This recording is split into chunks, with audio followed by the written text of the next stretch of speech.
Attention American Eagle flyers, flight 3075 has been delayed. It looks like it will be arriving at around 7:30. Where in the world is Ellen?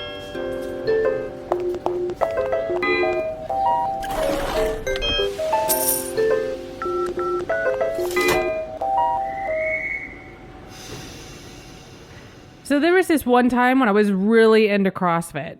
CrossFit is like this exercise cult thing, and they have their own games, kind of like the Olympic Games, but with weightlifting and way less attention to personal safety. Anyway, in 2012, the CrossFit Games were being held in LAX in July, and I was going to go. The first problem is that I procrastinated way too long and didn't have a ticket, and they were sold out. There were no scalpers online either. Well, no worries. I called my local paper and asked if they could give me a press pass. And they did, weirdly, and I was off. The trip was scheduled to go something like this. Dayton to Denver to LAX, arrive on Friday morning in time for the opening ceremonies, stay in LA for the games that weekend, then visit some friends in Ventura, come back to Dayton on Wednesday, plenty of time before my next trip, family vacation in Montreal on Friday. All in all, this is supposed to be 6 flights in less than a week. Psh, whatever, I can totally do that. So I'm off to catch my first flight.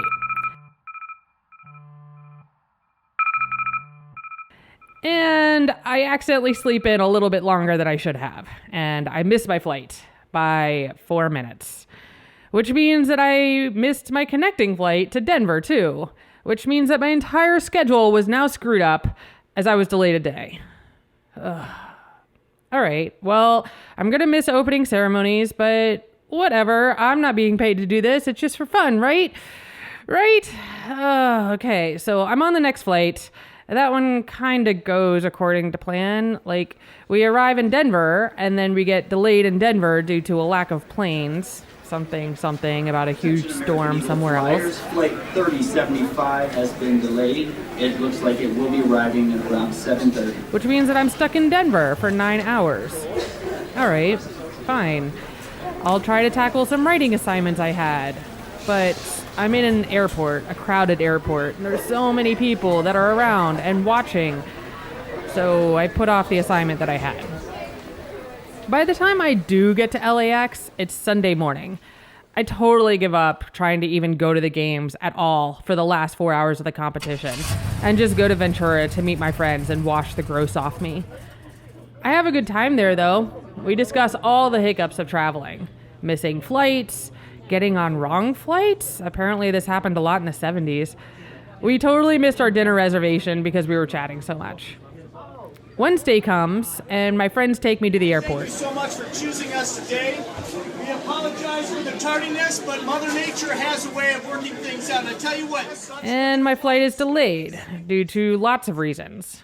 But one, it's just way overbooked. I offer to take a later flight, insisting that I need to get to Dayton before Friday morning. They said, yeah, no problem. And they booked me on the next flight and give me a $200 voucher.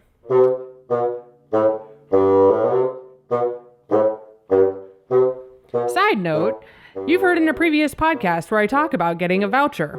This is how you get it. Except, pro tip, you wait or ask nicely if they can bump it up to the full value, which is somewhere between $350 to $400. Ask for cash, never credit vouchers. Also, get a hotel room and all that jazz. I was a total noob, and I didn't do any of this, so I just got the $200 cash voucher with Delta.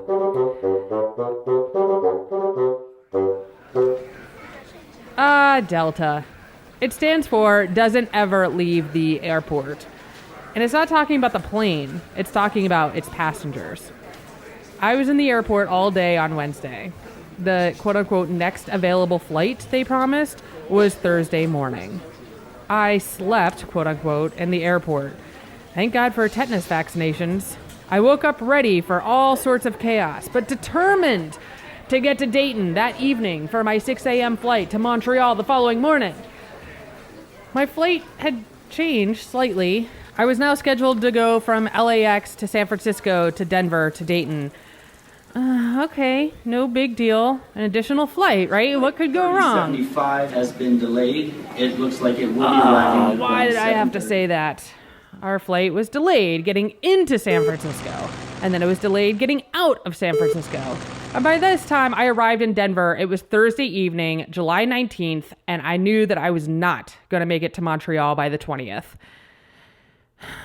I made the really sad call to my parents.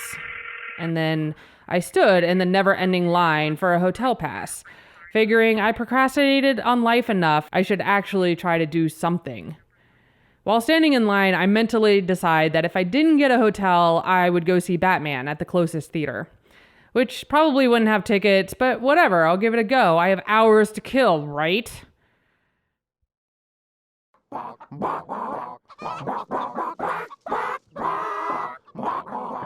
Hello? Mom? It's 3:30. Mom, chill out. I'm sorry I won't make it to Montreal. I'm not really alive yet. I haven't had coffee. What? Who the hell watches the news at 3:30 in the morning? Well, you're a smart audience.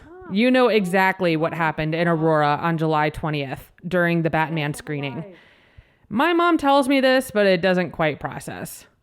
I hang up, I shower, I get breakfast, and then I watch the horror that all of America watched that morning. Let's return to our breaking news this hour. Reports from the city of Denver in the United States saying a masked gunman has shot dead several people and wounded many others at a midnight premiere of the new Batman film, The Dark Knight Also Rises. Let's go to Washington and get the latest from our correspondent there, Zoe Conway. I make my way to the airport early.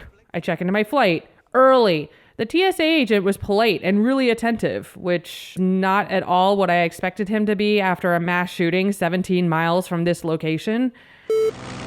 My flight was delayed, of course, F.U. Delta, but I finally made it to Dayton by noon.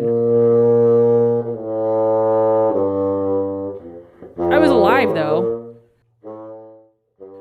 The only thing this whole experience taught me was that I can control some things, like procrastination. And there are other things that I just can't control, like weather and mass shootings and wildfires. Oh, right. This just in. I'm a wildland firefighter. Contract right now, but I've already fought in a few, and it's totally exhilarating.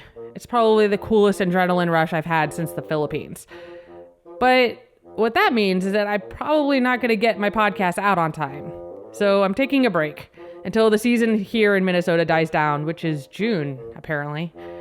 But stay tuned. I have a mini-series about packing coming up. I have also had this really cool podcast about Sarajevo, but it's not right yet. And it deserves to be perfect, so I need to give it that.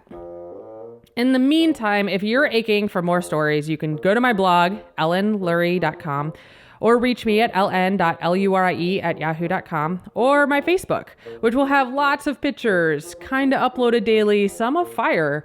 So that's facebook.com/whereisln.